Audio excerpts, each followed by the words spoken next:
How close to Earth would aliens have to be to actually find us? Earth has been emitting radio signals for about a century now, so we have this radio bubble about 100 light years in radius that is that little blue dot around us.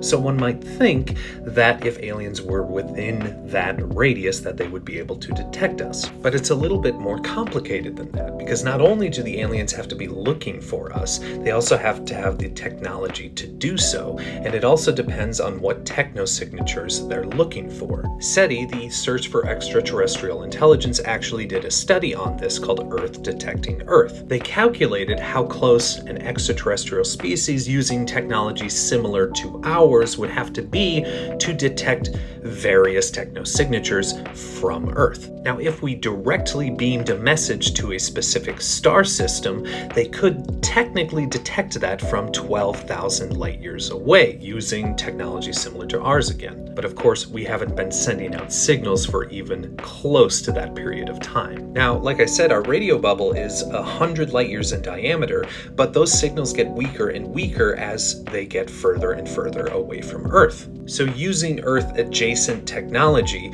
they would actually have to be about 4 light years away, which is a little bit closer than Proxima Centauri, the closest star, in order to actually pick up our radio signals. And in order to see something like city lights on our planet, they would actually have to be within the hypothesized Oort cloud, practically within our solar system. So, in order for aliens to find us, not only would they have to have huge arrays of radio telescopes far surpassing the technology that we have, but they'd also have to be pointing in exactly the right spot in the night sky.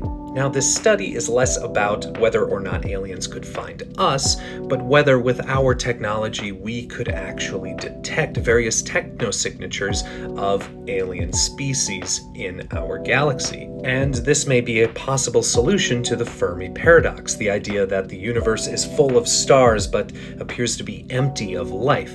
It may just be that we do not have the technology to detect them yet.